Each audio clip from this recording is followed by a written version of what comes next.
السلام علیکم ورحمۃ اللہ وبرکاتہ۔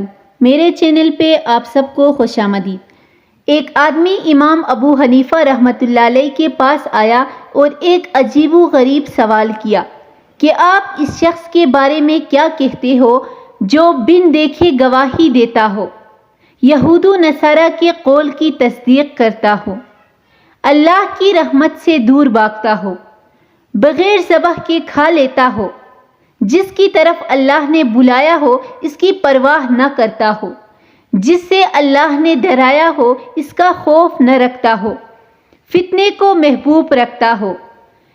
امام ابو حنیفہ رحمۃ اللہ علیہ نے فرمایا وہ شخص مومن ہے۔ سوال پوچھنے والا بڑا حیران ہوا، کہنے لگا جی وہ کیسے؟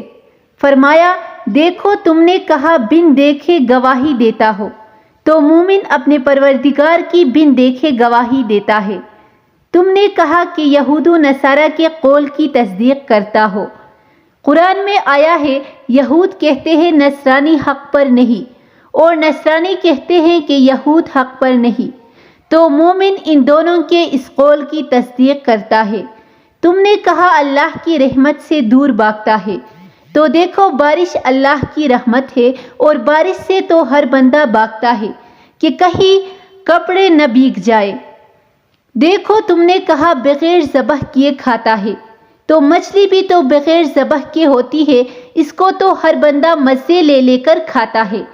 تم نے کہا کہ جس کی طرف اللہ نے بلایا ہے اس کی طرف رغبت نہیں کرتا، پس وہ جنت ہے کہ اللہ نے اس کی طرف بلایا ہے، مگر اس کو مشاہدہ حق اتنا مطلوب ہے، اللہ کی رضا اتنی مطلوب ہے کہ محبوب حقیقی طرف سے نظر ہٹا کر وہ جنت کی طرف نظر ڈالنا کبھی پسند نہیں کرتا۔